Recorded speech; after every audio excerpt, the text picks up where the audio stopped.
Cube is a claustrophobic thriller released in 1997. It was directed by Vincenzo Natali and stars Nicole De Boer.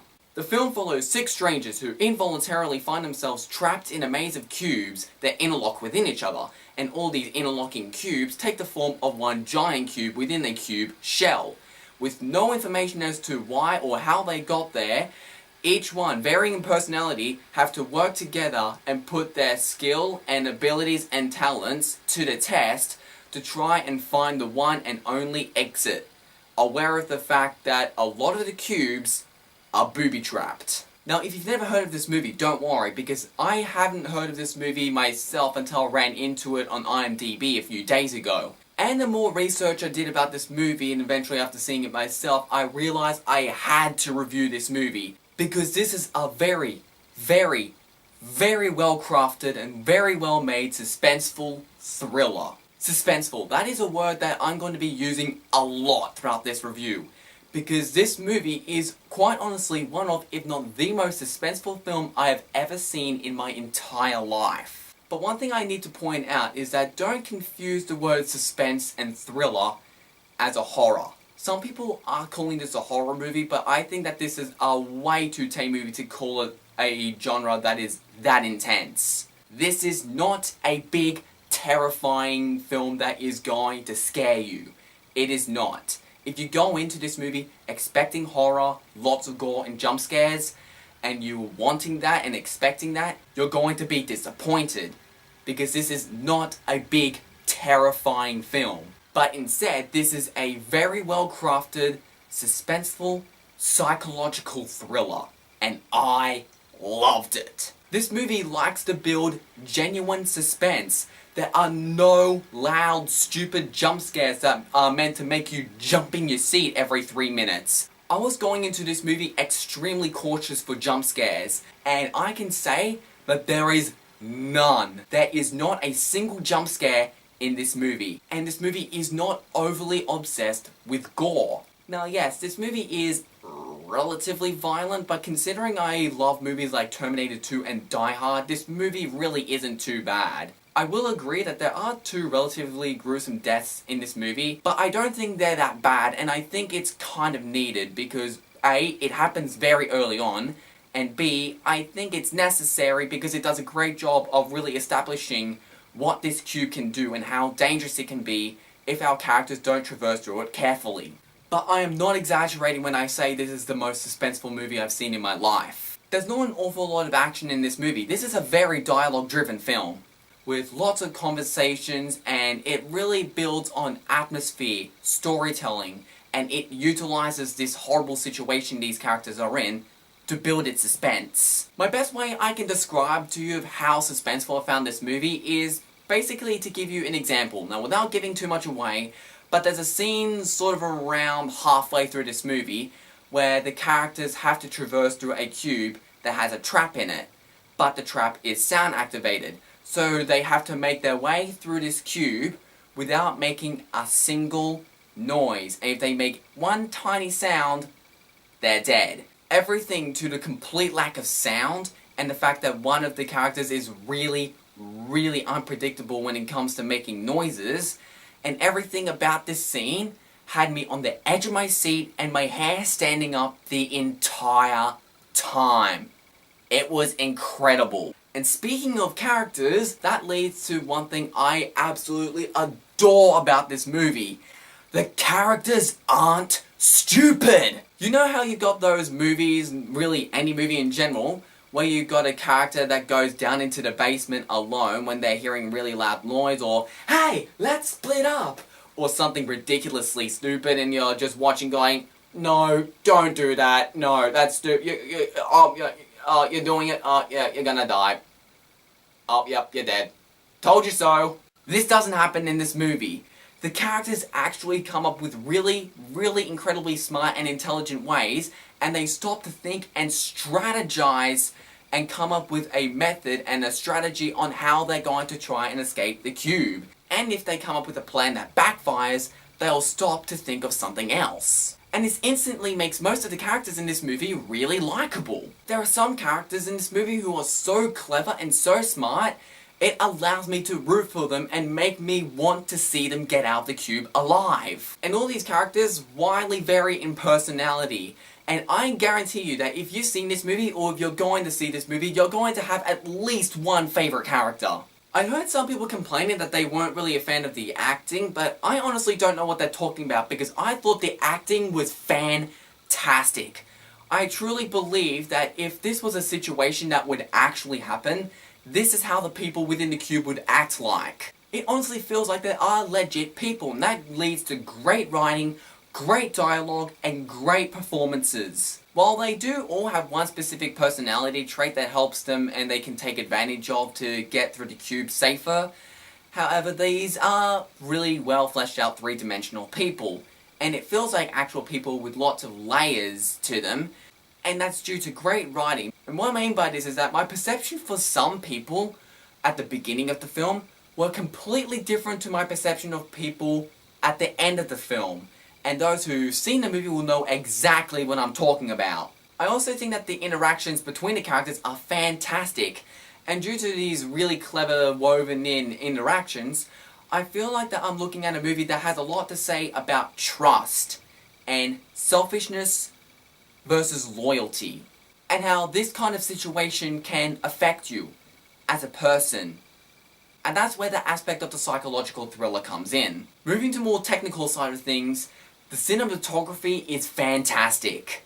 I heard that this movie was made on a really, really low budget, like $350,000 or something, and I can't say that I'm too surprised, but the little that is done is fantastic. The funny thing is that when you're filming movies and you're doing cinematography, usually you're looking for symmetry, balance, and depth in your shots. You always need to have something specifically in front of the character like the main character, but you also need something that's going on in both the foreground and the background, and really put in a lot of depth into each shot. However, when you have a movie that takes place entirely in rooms that are literally just cubes, it's pretty much impossible to do that. So this movie is reverted to countless great uses of the rule of thirds.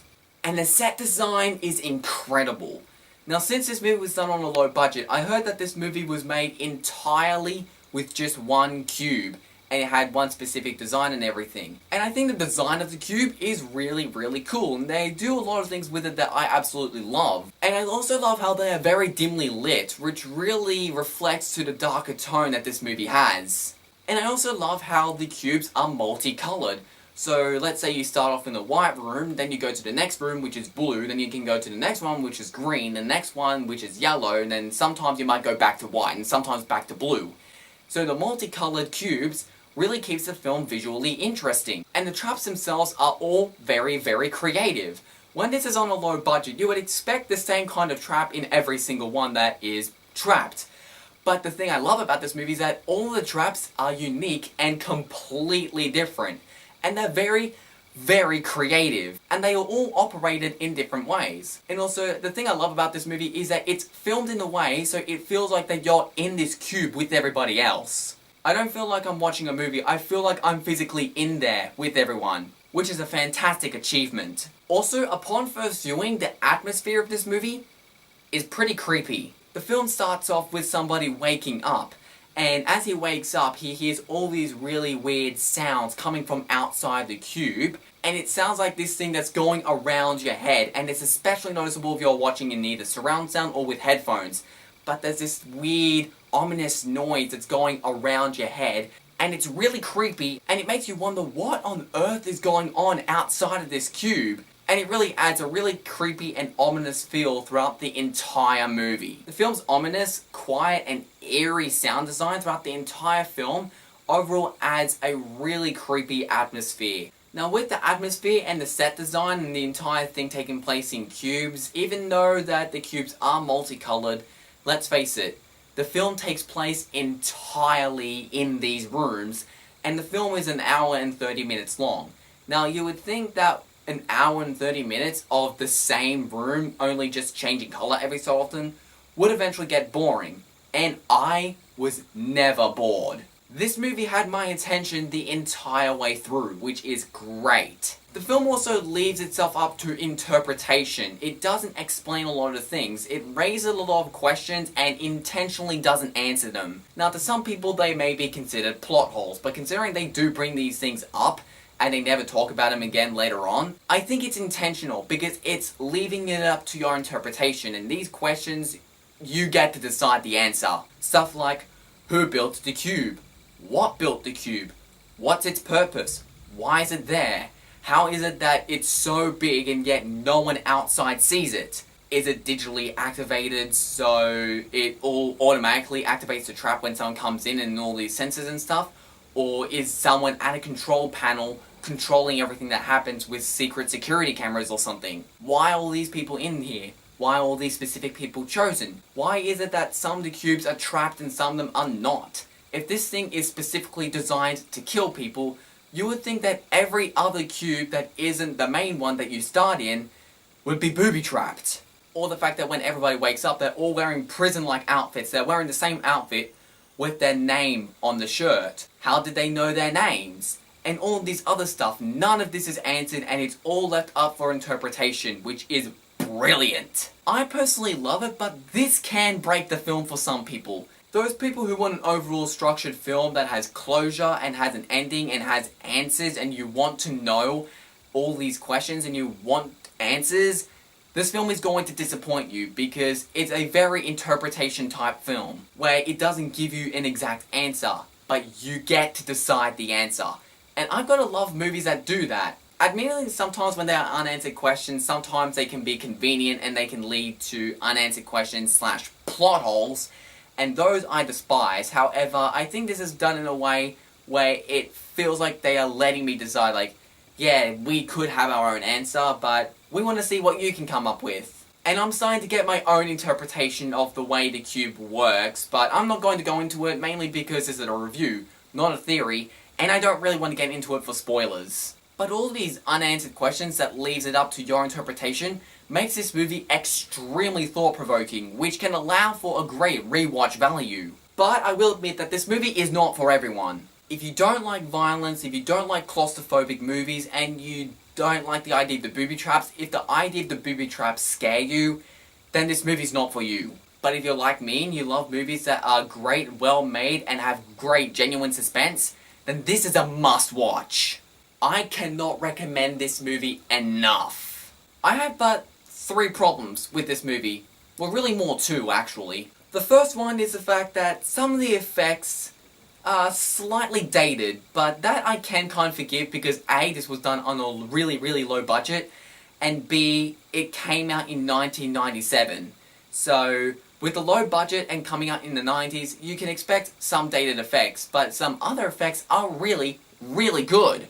And my second issue is really got something to do with the ending. Again, no spoilers, but basically, in short, there are a couple of characters that die in this movie that I really, really feel like should have made it. And my third issue with the movie that's kind of an issue, but not really, is the fact that, well, I want to see more. I enjoyed the movie so much. It is one of the very, very few movies that throughout the running time, I do not want the movie to end. I really got invested in these characters. I want to see more of these characters. I want to see more of this world. I want to see more of this cube. Because this is such a different and interesting movie. I've never seen anything like it. One thing I really love about this movie that kind of sneaks up on me is that it is a claustrophobic movie. I feel like I'm trapped within this cube. And as I feel like I'm trapped within this cube, it feels like that I'm inside and I'm only in this kind of movie. I'm only aware of cube at the moment. And it's like that every other movie I've ever seen in my life is outside the cube. And everything I know about every other movie is forgotten. And I'm just so absorbed into this cube. That is brilliant filmmaking. Now, I'm full aware that this movie did get a sequel and a prequel. I am not interested in seeing them, because from what I've heard of them, they actually seem to be going against a lot of the things that the first movie stands for. So for that reason, as for now, I refuse to see the sequels. But I still love to see more of this specific movie. I almost feel like that the movie is too short. Guys, honestly, just a few days ago, I had never heard of this movie, and now after seeing it, I have fallen in love with it. I love this movie, I've seen it twice already, and I cannot wait to watch it again. This movie took my expectations and exceeded on them. This movie was exactly what I was hoping for, and more. I genuinely didn't think I was going to say this going into the movie, but Cube gets an A+. I strongly recommend seeing this movie. It is highly, highly underrated. Hasta la vista, baby.